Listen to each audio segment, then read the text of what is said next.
digam amém. Vamos aplaudir Ele bem forte. Mas bem forte mesmo, essas palmas para Ele. Aleluia.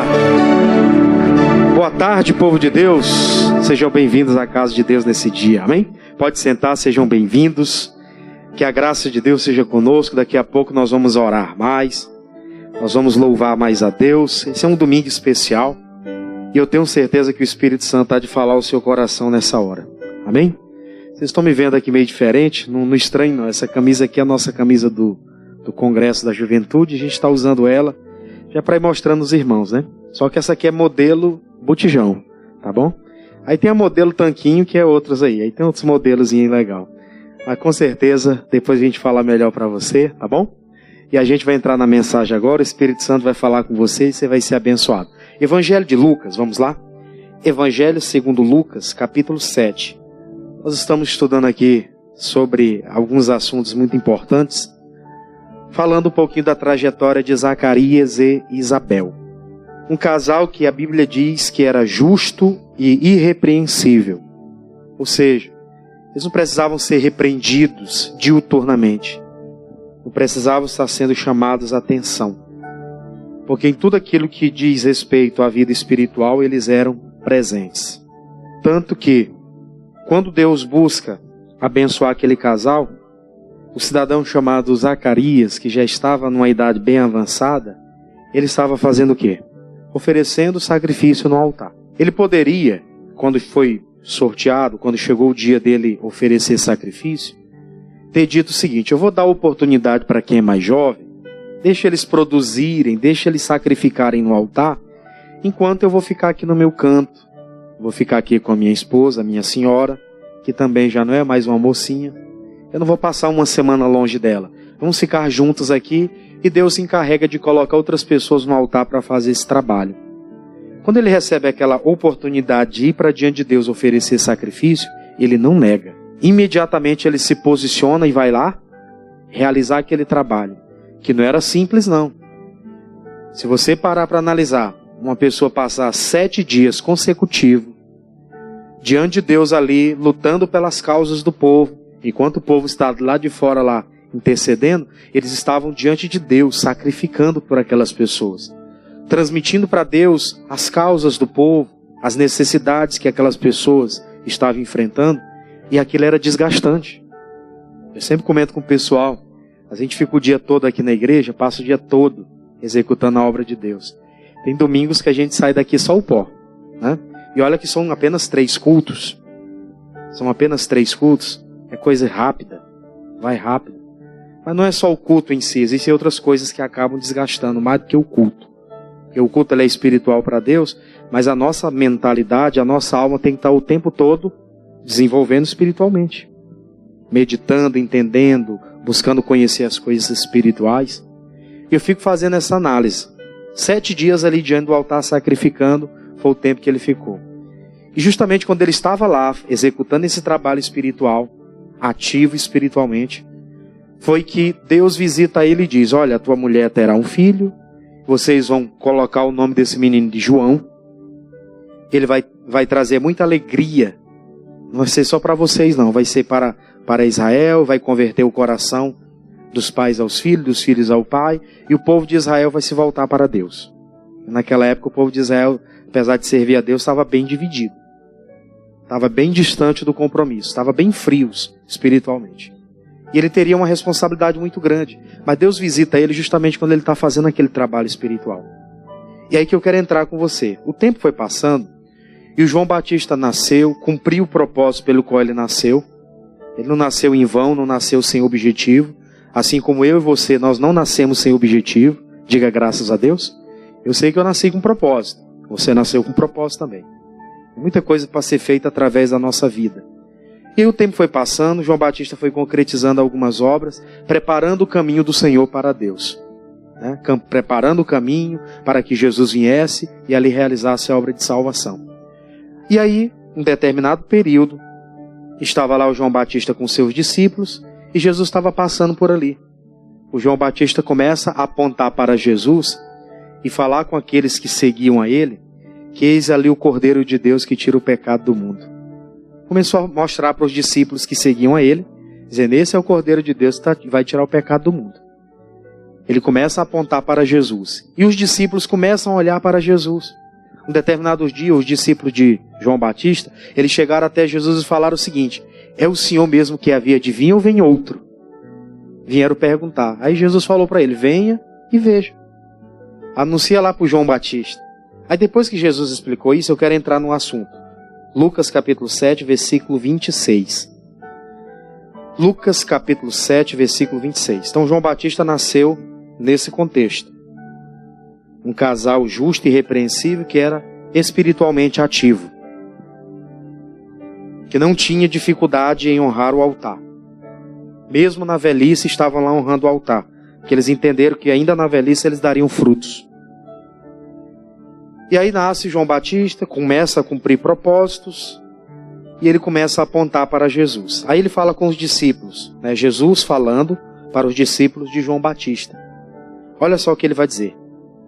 Mas o que saístes a ver? Um profeta? Sim, vos digo, e muito mais do que profeta. Este é aquele que vos está escrito. Eis que envio o meu anjo diante da sua face, o qual preparará diante de ti o quê? O caminho. Ele estava apontando lá para o Malaquias capítulo 3, versículo 1. Aí em Malaquias ele fala que aquele que estava vindo era o enviado de Deus que prepararia o caminho do Senhor. Depois você lê Malaquias capítulo 3, versículo 1. Aí o 28 diz, e eis que vos digo que, entre os nascidos de mulheres, não há maior profeta do que João Batista, mas o menor no reino de Deus é maior do que ele. Deixa eu explicar para você um detalhe muito interessante. Nesse versículo 28, o João Batista ele recebe um título. Que título, pastor? Jesus disse o seguinte para aqueles discípulos que seguiam a João Batista. Entre os nascidos de mulheres, não há maior profeta do que João Batista. Mesmo maior do que os profetas da antiga aliança. Jesus falou, dentre todos os nascidos de mulher, mesmo o Elias, os demais lá da antiga aliança, não houve alguém maior do que João Batista. Só que eu queria entrar no detalhe. O João Batista ele recebe esse título da boca de Jesus, o Messias, que ele era o maior dentre os homens que nasceram de mulher, e ele não ficou se vangloriando desse título que ele recebeu. Eu estava fazendo uma análise, né, esses últimos dias. Teve agora uma premiação aí, né, para o melhor pastor. Estava tendo aí por aí, um Grammy, né, Grammy latino, de melhor pregador, de melhor adorador, de não sei o quê. E começaram a premiar as pessoas, como se elas fossem alguma coisa. Deu até briga isso aí, né? Querendo premiar os homens como se eles fossem alguma coisa. O João Batista, ele recebe da boca do próprio Messias, que ele, dentre todos os homens que havia nascido de mulher, era o mais ilustre. Não existia ninguém maior do que João Batista. Porque ele foi aquele que preparou o caminho para o Messias. Ninguém era maior do que ele. Aí quando ele recebe essa informação, os discípulos dele, depois você lê o contexto todo, ele vai levar, os discípulos dele vão levar essa mensagem, e ele fala, eu não sou nem digno, de maneira nenhuma, de pegar e de desatar a sandália dos seus pés. O João Batista, quando recebe aquela informação, ele nem se ilude com aquilo. Porque ele sabia que ele estava ali para cumprir o quê? Um propósito. Ele manteria a sua intimidade com Deus, ele manteria o seu foco de cumprir a missão para Deus, e no dia que o Senhor quisesse levar ele, que levasse. Mas ele sabia que, durante a trajetória de vida dele, ele nem ia ficar trazendo essas vanglórias para ele, porque isso era sinal de esfriamento. É aqui que eu quero entrar no nosso contexto de hoje. Tem muitas pessoas que já entraram para o lado da frieza, porque elas esperam reconhecimento. João Batista não esperou reconhecimento, nem da boca do Messias. Nem da boca do Messias ele esperava algum tipo de reconhecimento. Infelizmente hoje as pessoas querem ter reconhecimento de tudo. Imagina que o irmão Sérgio ali, ele cresce na vida, ele prospera, ele se torna uma potência. E eu fico dizendo, não, foi eu que ajudei ele. Se não fosse eu, ele não estaria aqui. Tem gente que gosta desse tipo de costume. Isso é uma das coisas que demonstra que aquele crente é um crente frio. E se ele é aquecido pelo Espírito Santo, ele realizou a obra na vida de alguém, ajudando alguém, ele vai partir para outro agora. O galardão dele ninguém toma. Diga glória a Deus, irmãos. Aquilo que ele construiu na vida de alguém, ajudando alguém, aquilo é inegociável, ninguém toca. Aquilo está diante de Deus, ainda que ninguém olhe para ele e diga: você foi a pessoa usada por Deus para esse propósito? Você foi a pessoa usada... Ninguém sabe, às vezes até esquece. Ainda que ninguém reconheça, está diante de Deus. Esse galardão você não vai perder. O que acontece? Quando o homem ele recebe o galardão daquilo que ele faz aqui, ele perde diante de Deus. Aí eu queria deixar aqui, vamos um pouquinho para o Novo Testamento ainda, segunda carta aos Coríntios, vamos lá? Segunda carta aos Coríntios, capítulo 10. Olha só que interessante. Segunda carta aos Coríntios, capítulo 10. Nessa segunda carta, o apóstolo Paulo já estava falando com mais intimidade com a igreja aos Coríntios. No capítulo 10, no versículo de número 17, ele vai falar algo muito importante para aquela igreja. Olha só, ele tinha feito algumas obras ali já naquela igreja, ajudado muita gente a mudar de vida, mas ele não ficava se gloriando disso, muito pelo contrário. Olha o que ele ensinou para os irmãos daquela igreja: aquele porém que se gloria, glorie-se em quem? No Senhor. Versículo 18. Porque não é aprovado quem a si mesmo faz o que, pessoal? Se louva, mas sim aquele a quem o Senhor louva. Foi isso que aconteceu com João Batista. Quem é que estava engrandecendo e louvando João Batista? Era Jesus. Ele mesmo fazia o quê? Eu não sou digno de desatar a sandália dos seus pés. Quando vieram dizer: João, Jesus está batizando mais do que você, os discípulos dele batizam mais do que os seus discípulos, ele disse que ele cresça e que eu diminua. Ele tinha plena consciência de quem ele era. Ele sabia que tudo aquilo que ele havia produzido para Deus, aquilo não se perdia. Nós temos que amadurecer para isso, a esse ponto. Isso aqui é em todos os ambientes da nossa vida, ambiente familiar, ambiente trabalhista até. Que às vezes a gente quer ter o nosso trabalho reconhecido. É justo isso, pastor? É lógico. É justo. Mas se não reconhecerem, eu não vou perder meu galardão, eu fiz. Glória a Deus. Ninguém vai se esquecer, mas o Deus que eu sirvo, que está diante de mim, Ele não se esquece disso. É a lei da semeadura. Eu plantei, vai chegar uma hora que eu vou colher isso aí. Vai chegar uma hora que vai vir para mim. Nas minhas mãos vai vir a responsabilidade. Vai vir a condição de receber de Deus aquele louvor. Que durante a vida eu não desperdicei as oportunidades de semear. Ele estava comentando com aquela igreja aqui nesse contexto, defendendo a autoridade dele de apóstolo, mas ele estava dizendo: eu não me glorio em mim mesmo. Tanto é que por várias vezes ele era açoitado, pregando o evangelho para as pessoas, tentando ajudar elas, e ele recebia o quê em troca disso? Açoites. O que ele recebia em troca disso? Afronta. Ninguém veio lá dizer: o senhor quer um cafezinho? O senhor quer sentar aqui, eu vou preparar uma mesa para você. Muito pelo contrário.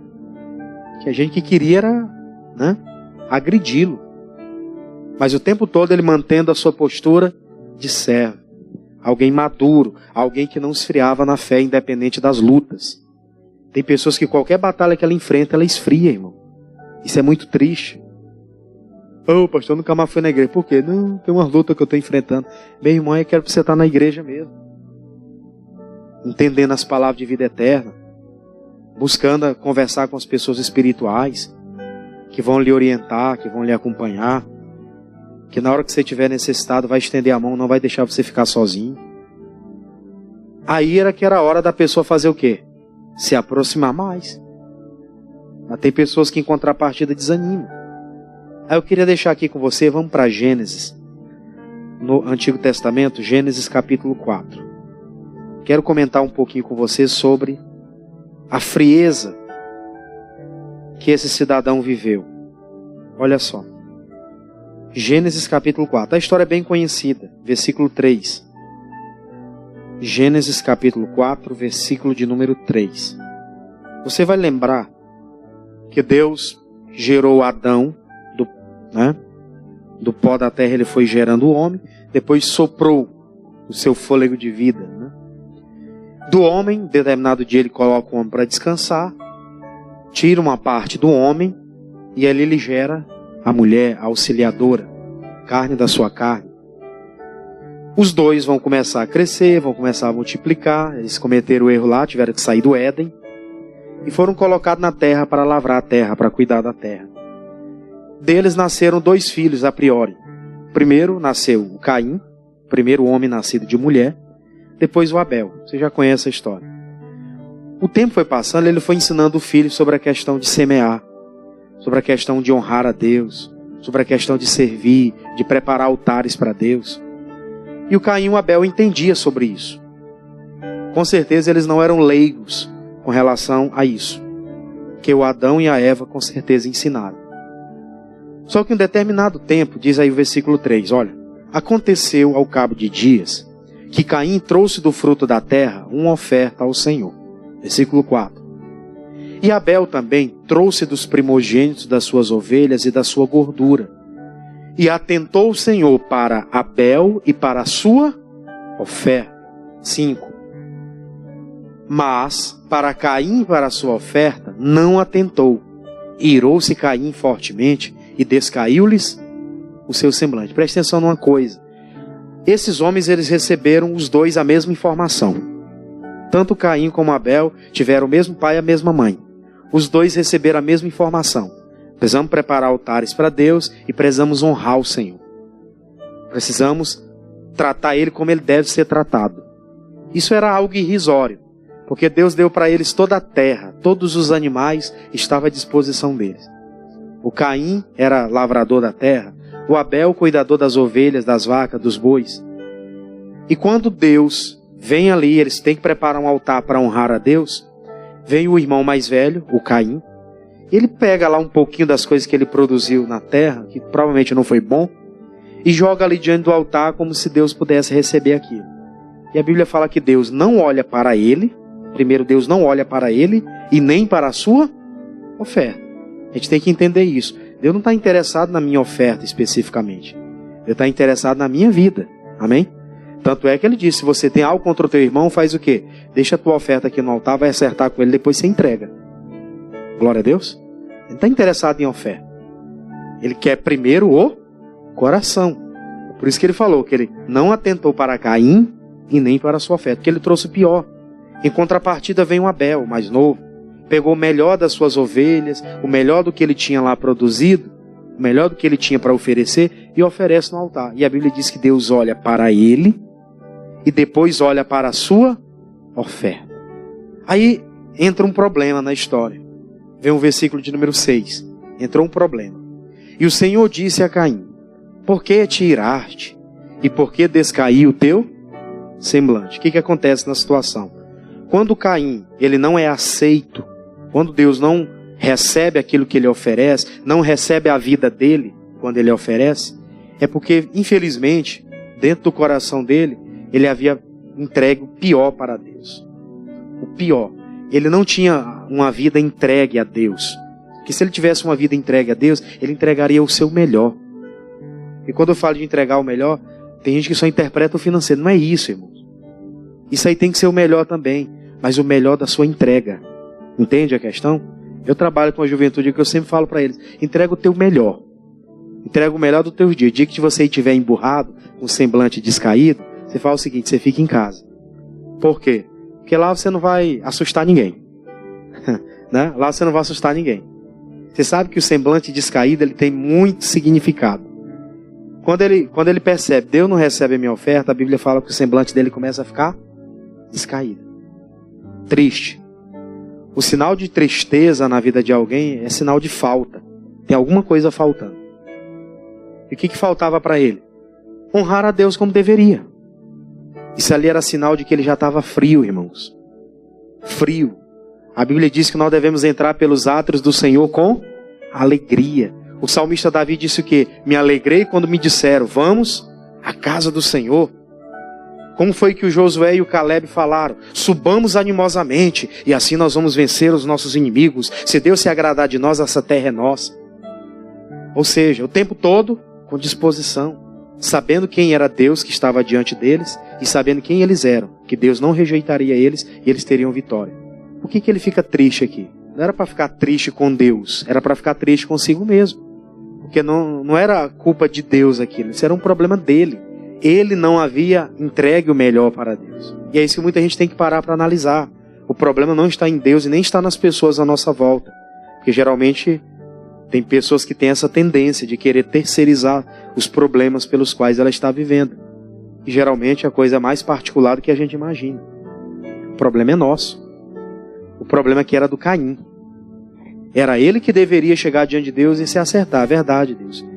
Era para me ter trago a melhor cenoura, eu trouxe a pior cenoura. Ele cuidava lá do chuchu, da hortelã. Era para me ter trago o melhor, eu trouxe o pior. Eu entreguei aqui a coisa de menor qualidade. Era para ele ter colocado a mão na consciência. Deus não recebeu por quê? O que está faltando? O que Deus não está recebendo? E buscar mudar isso. O problema é que, ao invés de se acertar com Deus, mudar aquela história, fica triste, fica bicudo, fica zangado, fica revoltado, quando deveria se revoltar consigo mesmo. Eu tenho que ter uma revolta comigo mesmo. Por que eu não estou dando resultado? Por que tem hora que eu estou mais triste do que alegre? Lembra de Ana? Eu já comentei de Ana várias vezes, né? Mas não custa comentar de novo. Enquanto Ana ficava lá, a penina, só chorosa, revoltada com a vida, a vida dela não mudou em nada. A tendência era dali para pior. Porque com o passar do tempo ela ia envelhecer, o ventre dela ia amortecer e nunca ela geraria um filho. E a Bíblia fala que todos os anos o marido dela subia no templo, ia diante do altar de Deus e fazia por ela a melhor das ofertas. O Eucana oferecia lá ofertas pela Penina e pelos filhos que ele tinha com Penina, mas por Ana e pelos filhos que ele tinha por Ana, a Bíblia diz que ele fazia o excelente, o melhor. E por que não recebia? E por que ela não gerava filho? Porque o semblante dela estava descaído. Ela não ia lá para orar e para resolver o problema dela. Ela ia lá para ficar chorosa e criticando a Penina, que estava criticando ela. Quanto a postura dela fosse aquela, o semblante dela não mudasse, ela não mudasse a postura, nada iria acontecer, irmãos. A gente joga muito as coisas na culpa do acaso, ou então que não é tempo de Deus, que Deus não quer que aconteça isso na minha vida, e tudo mentira do diabo. A vontade de Deus é boa, perfeita e agradável, ela tem que se concretizar na nossa vida. Glória a Deus. Tem que se concretizar. E por que não se concretizou? Porque ainda não é o tempo de Deus, pastor. Deus não tem tempo, irmão. Para Ele toda hora é hora. Glória a Deus. Para Ele toda hora é hora. Se eu estiver preparado, independente de tempo, Ele vai cumprir. Ele vai cumprir. Muita gente não entende isso. Se eu estiver preparado, meu coração estiver disposto, Ele vai cumprir. Ele cumpriu com Abel aqui. Recebeu de Abel. O Abel era mais novo do que o Caim. Não era questão de tempo. Era questão de quê? De honra. Que infelizmente o Caim não era uma pessoa honrada. Pessoas que não são honradas, ela não gosta de honrar. Mas nós temos que entender um princípio na Bíblia. Primeiro eu honro para depois ser honrado. Diga graças a Deus, irmãos. Primeiro eu honro e depois eu sou honrado. Foi assim durante toda a Bíblia Sagrada. Como que Davi começa a vida dele? Honrando seu pai, cuidando das ovelhas.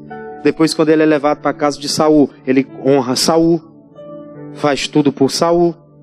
Chegou o momento em que ele recebeu a honra também. Como é que João Batista estava? O tempo todo honrando, levando às pessoas o reino de Deus, falando sobre o Salvador, sobre o Messias, falando sobre o novo tempo. E chegou o tempo em que o próprio Jesus o honra, o louva. Sempre foi assim. Vai ver lá o Eliseu. O que o Eliseu fazia? Ele era profeta? Não, ele era o servo de Elias. Para onde o Elias ia? O Elias estava dormindo lá no templo. Elias acordava. Lá estava o Eliseu com a baciazinha. Botava o pé do profeta, lavava o pé. Depois lavava a mão. Se ele tinha chapa, pegava a chapa da boca dele. Botava lá, lavava a chapa dele. Tá aí, meu chefe. Botou na boquinha dele. Preparava o cafezinho, o lanchinho. Tá aí, meu chefe. O senhor está precisando de mais alguma coisa? Não, vou para o altar agora orar. Pois eu vou preparar o altar para o senhor. Ia lá e preparava o altar. O tempo todo servindo. Próxima hora do profeta Elias partir, ser levado por Deus. Ele pergunta: o que é, meu filho? O que você quer? Eu quero a porção dobrada do teu espírito. O Elias solta a capa, ele pega a capa e recebe aquela bênção para ele. E se tornou o que se tornou o profeta Eliseu. Né? Mas como que começou essa história? Servindo. O tempo todo com aquele mesmo interesse. Honrando, agradando, servindo. Aí você olha para o Geazi, que era o servo de Eliseu. Durante um tempo servindo. Um determinado dia a cidade foi cercada, e o Geazi, tremendo ali, abriu as portas do templo. Homem de Deus, estão vindo atrás da gente. Está cercada a cidade. O homem de Deus ora, o Elias. Abre os olhos dele para que ele veja. Aí o Geazi enxerga os anjos de Deus ao redor. Ali ele começou a entender. Só que em determinado dia, quando Naamã é curado daquela lepra, que o homem de Deus havia dado a ordem, ele mergulhar e tudo, o homem de Deus não recebeu nenhum presente. Aí o Geazi vem e vai atrás pegar os presentes que não era para ter pegado. E aí ele mente para o homem de Deus quando ele chega lá. O homem de Deus: não foi meu coração contigo, rapaz, quando você saiu daqui? Era motivo para você fazer essas coisas? E ali o Geazi se perdeu. Veio uma lepra. Ele morreu leproso. Uma lepra no meio da testa. Leproso. A lepra que era de Naamã se apegou a ele. Mas por quê, pastor? Frieza. A pessoa não faz o bem e ela quer ser o quê? Aceita. Não faz o bem e quer ser aceita. Tem gente que faz algo que tem algumas condutas erradas, por exemplo. Faz algumas coisas que não deve ser feito. Aí ele é repreendido, ele é colocado, por exemplo, ali. Não, você vai ficar em observação. Se um dia você melhorar, a gente perceber, você volta. A pessoa fica chateada, revoltada, angustiado. Por que fizeram isso? Era para colocar a mão na consciência e buscar Deus. Deus, o Senhor me chamou, não vou ficar assim não. Independente do homem de Deus que está lá na frente, só vai usar ele para ele vir falar comigo. E vai me voltar de novo. Mas tem uns que faz o quê? Eu não fiz nada de errado. Será que não fez? Quem te conhece que te compre. Quem não te conhece que te compre, né? Tem esse ditado? Então são coisas que a gente tem que analisar. O Caim não faz o melhor para Deus. Deus não recebe a oferta dele. Fica triste lá. E Deus começa a falar para ele: por que você está triste? Por que teu semblante está desse jeito? Deus é tão cuidadoso que Deus ainda vem falar com o cidadão. É aí que entra a misericórdia de Deus. Se não fosse a misericórdia, muita gente já não estaria nem viva mais sobre essa terra. Muita gente que está viva por causa da misericórdia de Deus. Porque depois de tanta atrocidade praticada, já não era nem para ter mais chance de nada. E Deus foi misericordioso, porque no 7 ele ainda deu uma instrução. O que ele disse no 7? Vamos lá? Gênesis 4, 7. Se bem fizeres, não haverá aceitação para ti. E se não fizeres bem, o pecado jaz o quê? A porta. E para ti será o seu desejo, e sobre ele dominarás. Isso aqui é uma palavra-chave. Isso aqui era uma palavra-chave para o Caim despertar. A priori, estava lá triste, Deus vem falar com ele, ele nem sequer reage. Aí Deus começa a falar: se você fizer o bem, não teria uma aceitação para aquilo que você fez? Em outras palavras, Deus está dizendo: você fez o mal, você fez errado. Se você tivesse feito certinho, será que eu não receberia? É óbvio que receberia. Aí ele fala: e se não fizeres o bem, o pecado jaz o quê? A porta. E para ti será o seu desejo, e sobre ele dominará. O que Deus estava querendo falar? Que estava diante dele a oportunidade de escolha. Ele tinha a possibilidade de escolher fazer algo diferente para Deus a partir de agora e mudar aquela situação, receber de Deus a aceitação, ou se ele não fizesse isso, se ele não fizesse o bem, ele estaria com o pecado à sua inteira disposição. Nós temos que entender isso. Só existe dois lados: o lado do bem e do mal, o lado certo e do errado, o lado de Deus e o lado do diabo. Não existe meio termo. Tem pessoas que por aí falam: eu não estou roubando ninguém, não estou fazendo nada contra ninguém. Uma hora eu tomo uma decisão. Você está em cima do muro, o muro pertence ao inimigo. Ou é com Deus, ou é sem Sem Deus, não tem essa. Não sabemos o número da nossa senha. Onde é que eu vou partir? Só Deus sabe. A gente espera que seja bem velho, né? Não seja novinho, não. É bem velho. Tendo entrado em dias e cumprido missões, cumprido propósitos. Como uma irmã nossa que nessa última quinta-feira foi. Ela foi com noventinha já, né? Ao final de culto, domingo de manhã, ela chegava aqui. Senti falta dela hoje, né? Ela tá na glória agora. Ela chegou aqui, pastor, eu quero que você orasse pelo meu joelho aqui. Quando era o joelho, era a coluna, era a cabeça. Há 90 anos de idade. Ativa, aquela coisa toda. Jesus levou. O dia dela foi a última quinta-feira passada. Né? E as pessoas que estão tendo a oportunidade de fazer o bem não faz? O que resta para elas? Resta o pecado. Porque o pecado, se ela não dominar ele, ele vai dominar ela. Uma das duas coisas vão acontecer. Ou eu domino o pecado que está tentando me destruir, ou ele vai me dominar. Uma das duas coisas vai acontecer. A pessoa que está fria, não faz o bem, tem a oportunidade de fazer as coisas e não faz, o pecado está diante dela continuamente. Se a pessoa que está fazendo bem, o diabo fica lançando proposta, imagina as que não estão fazendo. Aí as propostas já foram aceitas, né? As propostas já foram aceitas. O triste está no versículo de número 8. E falou Caim com seu irmão Abel. E sucedeu que, estando eles no campo, se levantou Caim contra o seu irmão Abel e fez o quê? E o matou. Isso aqui não foi falta de aviso. Isso aqui era a condição de uma pessoa fria. Que mesmo Deus falando com ela, ó, o que Deus falou, tanto faz, como tanto fez. Ah, Deus falou comigo. Falou o quê? Que era para me fazer o bem e não aceitar o pecado. Quando ele teve a oportunidade, o diabo plantou a semente lá, ele foi lá e matou seu irmão. Não foi por falta de aviso. Eu sempre costumo falar, o problema dele não foi a liderança que estava sobre ele. Porque quem que estava falando com ele? O Criador. Não foi um homem natural que chegou cheio de Deus e falou para ele. Foi o próprio Deus que falou com ele. Por isso que eu acredito que esse aqui foi um dos pecados mais graves. Mais grave do que qualquer outro que possa ser cometido hoje. Porque antes dele cometer esse crime, foi Deus diretamente que tratou com ele, falando, ó, face a face. Falando cara a cara. Mostrando para ele que aquela não deveria ser a postura. Mas ele frio, não dá atenção ao que Deus fala, vai lá e faz coisa errada e se torna agora réu. E quantas pessoas são réu no dia de hoje? Que não deu atenção ao que Deus falou. Que não entra na cabeça dela cumprir aquilo que está sendo determinado. Parece difícil obedecer às coisas simples. Que para servir a Deus e fazer aquilo que é o básico, não tem nada de difícil nisso. Diga graças a Deus. Não é difícil, irmão. Nós aceitamos a Jesus, já batizamos. Quem ainda não batizou, vai batizar no próximo mês. Mês de outubro agora.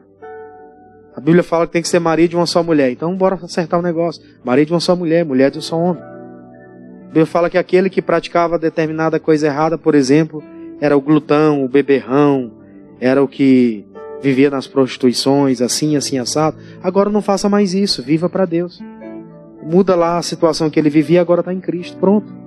A pessoa começa a obedecer, começa a fazer aquilo que está sendo determinado, e ela começa a ver os resultados na vida dela. Não tem dificuldade nisso. Para muita gente parece algo que é muito difícil. A porta larga, que é a porta do mundo, que leva à destruição, ela realmente tem muitas facilidades. Mas eu não posso dizer que servir a Deus nesses dias é difícil. Eu acredito que foi difícil em outros tempos, onde as pessoas eram perseguidas, onde elas eram oprimidas por dizer que eram cristãs. Existem algumas nações do nosso mundo aí afora, que lá o evangelho é o mínimo. As pessoas, para servir a Deus, elas servem escondidas em alguns lugares. Elas têm pedaços de Bíblia, né? Pedaços de Bíblia que ela tem para poder servir a Deus. A pastora Yara passou um tempo lá em Portugal, ela estava falando no podcast, né? Sobre o período que ela passou lá naquela época. Portugal quase não tinha o evangelho de Jesus. Ele tinha que falar para as pessoas lá de outra forma. Falasse o nome de Jesus, as pessoas não queriam saber. Para atrair as pessoas tinha que ser de outra forma. Até elas virem, começarem a ouvir a palavra e entender. Mas no ambiente que a gente vive hoje, está tudo facilitado para a gente servir. E as pessoas acham difícil servir. Tendo o próprio Deus falando com elas, elas não obedecem. No 9 ele continua dizendo: e disse o Senhor a Caim: aonde está Abel, teu irmão? Ele disse: não sei. Sou eu o guardador do meu irmão? Eu acredito que ele falou assim. Eu não acredito que ele falou com Deus: não sei, que nem um gatinho, né, mansinho. Não sei. Sou eu o guardador do meu irmão? Quando ele fala essas palavras, isso aqui dá tonalidade de agressividade. Eu acredito que ele falou num tom até agressivo. Você sabe, a pessoa que faz uma coisa errada, ela quer se esconder, ela quer camuflar aquilo, ela vira agressiva. A pessoa acabou de fazer uma coisa errada. Você chega para falar com ela: o quê? Ela já vem com 4 pedras na mão. Ele fez ali, apunhalou seu irmão, matou. Acredito que tenha sido apunhalado porque era a única ferramenta, era a única arma que tinha na época, né? Ou eram pedras, né, que eram atiradas, ou, né, a arma branca, né, que chama de hoje de arma branca. Então acredito que foi dessa forma que ele apunhalou o seu irmão e o matou. Aí imediatamente Deus se apresenta para ele e diz: aonde está Abel, teu irmão? E conversar com ele. E ele disse: não sei. Sou eu o guardador do meu irmão? Fala com Deus como se ele estivesse falando com qualquer um. Sinal de gente que está longe de Deus, ó. A quilômetros de distância. Pessoas que estão ligadas com Deus, Deus fala, ela baixa a cabeça e tem temor. Como Zacarias, que quando ele recebe a visita do anjo, ele entende que ali era Deus. A Bíblia diz que cai sobre ele o quê? Um temor. Está lá no Evangelho de Lucas, no capítulo 1, no versículo 10, se eu não me engano. Quando ele recebe aquela visita do anjo, o que ele faz? Cai sobre ele um temor. Ele fica ali sem saber o que fazer. É Deus que está aqui. É o 12. E Zacarias vendo, turbou-se e caiu sobre ele o quê? O temor. Quando ele recebe aquilo, o temor cai sobre ele. É Deus que está aqui. Ele vai me dar uma resposta. Ele vai falar comigo. E o Caim? Deus se apresenta para falar: seu guardador do meu irmão. Gente, que triste. Que triste que tem palavras que vêm hoje para algumas pessoas: eu já sei disso. Que Deus fala alguma coisa com a pessoa, ela entendeu o que tem que fazer. Todo mundo faz errado. Eu tenho que ficar fazendo certo agora? Pois bem. Eu acredito que do lado de lá está cheio de gente que fez o errado e está sofrendo agora. E do lado da salvação vai ter aqueles que fizeram certo, que decidiram obedecer. Isso depende de mim. Eu preciso fazer essa escolha para mim. Falando de mim para não falar de ninguém. Eu preciso fazer essa escolha. Decisão particular. Para a gente entrar para a parte final. 10. E disse Deus: o que fizeste? A voz do sangue do teu irmão clama a mim desde a terra. E agora, que triste isso aqui. Maldito és tu desde a terra que abriu a sua boca para receber da tua mão o sangue do teu irmão. E quando lavrares a terra, não dará mais a sua força. Fugitivo e errante serás aonde? Na terra. O triste dessa história é que o Caim, ele vai ser aquele personagem da Bíblia que infelizmente foi conhecido como maldito, porque Deus falou isso. Você é maldito sobre a terra. Você derramou o sangue do teu irmão. Não tinha nada a ver com a história. Pessoas que estão distantes de Deus, elas tendem a derramar o sangue de outras que não tem nada a ver. Ela fez o errado, ela está desviada, ela não tem mais compromisso com Deus. E ela, quando vê alguém querendo servir a Deus, ela vai lá e mata a pessoa espiritualmente. Não deixa a pessoa lutar. Eu já vi isso. Pessoas que não queriam mais compromisso com Deus, compromisso do altar, elas se afastaram de Deus e elas, ao invés de permitir que as outras pessoas que estavam vindo permanecessem, elas entraram no meio do caminho para atrapalhar. Como um tal de Bar Jesus que o apóstolo Paulo encontrou no meio do caminho. Que ele pregava a palavra e o procônsul Sérgio Paulo iria se converter. E ele já estava tomando aquela decisão de ter Jesus e aquele cidadão vinha para atrapalhar. O Paulo fez uma oração. Entrega a alma dele para Satanás. Hoje não temos esse costume, né? Eu não tenho coragem de falar isso. Entregar a tua alma para Satanás. Isso eu acredito que vai estar na mão de Deus. Né? Se a gente não puder fazer o bem por alguém, o mal você não vai fazer. Diga amém. Se você não puder lançar uma palavra de bênção para alguém, de maldição você não vai fazer. O Paulo tinha autorização para aquilo, tinha autoridade para aquilo. Eu acredito que tem algumas autoridades que podem fazer isso. Eu não posso. Eu não tenho essa autorização. Falo de mim. Mas aquelas pessoas vinham para atrapalhar o que estava sendo construído. O irmão dele morre agora, sem ver nem para quê. É interrompido um ciclo de honra. Que aquele cidadão vinha honrando a Deus. Deus vinha se agradando dele. E é interrompido aquele processo de entrega a Deus. Por alguém que não queria compromisso. Por alguém que estava frio. Por alguém que não ouvia nem mais o Criador. A sentença dele é que ele seria maldito sobre a terra. E o triste está no 12. Quando lavrares a terra, que era a função dele, não te dará mais a sua força. Fugitivo e errante serás na terra. O que Deus estava querendo falar? Que aonde ele colocasse a planta dos pés dele, que ele plantasse alguma semente, a semente que ele plantasse não daria resultado. Assim como ele fez para Deus, oferecer para Deus qualquer coisa, iria acontecer com ele agora. Vou plantar um caroço de abacate ali, vai dar uns abacates bonitos. Aquele bem bacana. Quando eles iam olhar o abacate, todo empedrado. Alguém já comeu abacate empedrado? Ou coisa ruim. Nem no liquidificador não resolve o problema do bicho, né? Não resolve. Ele ia plantar um pé de banana, pé de bananeira. Plantava lá o pé de bananeira. Aquele bem bonito. Saía uns cachos lá. Quando as pessoas iam comer a banana, era verde o tempo todo, não ficava madura. Não ficava pastosa. Né? Era aquela coisa dura. Ela estava na boca e dava vontade de vomitar, não tinha doce. Tudo que ele fosse plantar agora, a terra não daria mais a sua força. Isso era a recompensa da frieza que ele viveu. E por último ele disse, fugitivo e errante. Quando ele fala fugitivo e errante, quer dizer, você não vai ter lugar certo, você não tem um paradeiro certo. Se você estava habituado a viver aqui, você vai viver aqui um tempinho, vai vir gente perseguindo, você vai ter que ir para o outro lado. Cheguei aqui, construí um pouquinho, pois tem perseguição, você vai ter que fugir de novo.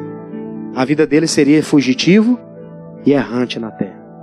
A descendência dele não seria contada a Adão. Porque dali, quando acontece essa situação, depois que você lê o capítulo 5 de Gênesis, Deus tem que levantar uma nova geração. De Adão e Eva ele gera o seu filho Sete, o terceiro filho. Sete significa perfeição. O nome Sete significa perfeição. Então nasce aquele cidadão chamado Sete, e através dele é que Deus gera descendência a Adão.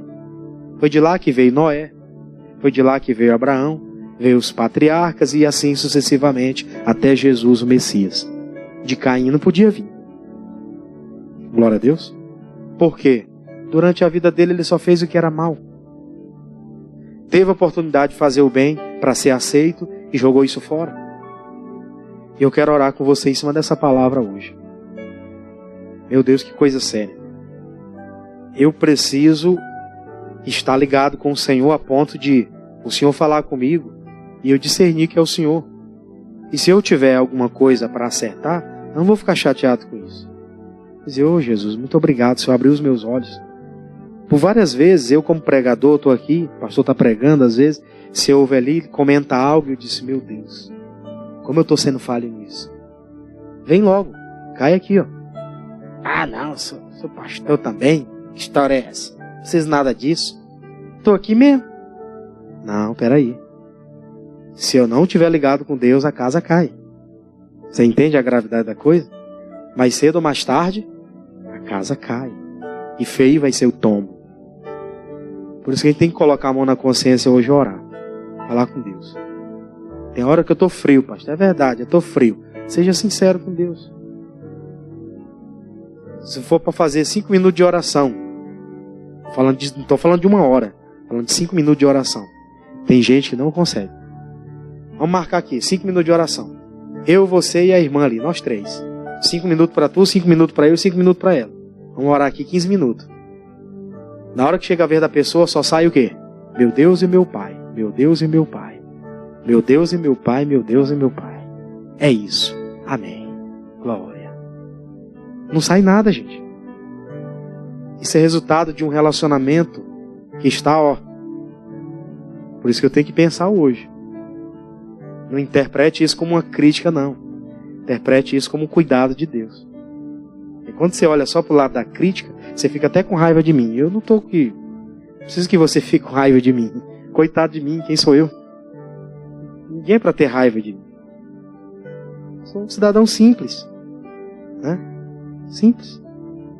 Estou aqui para cumprir um sacerdócio. Se o recado de Deus para a gente foi esse hoje, louvado seja Deus. Fira-me o justo. É um óleo derramado aqui, desce sobre o meu corpo todinho para me sarar. E eu vou fazer isso agora em nome de Jesus. Amém? Vamos aplaudir o Senhor por isso? Aleluia. Fica de pé.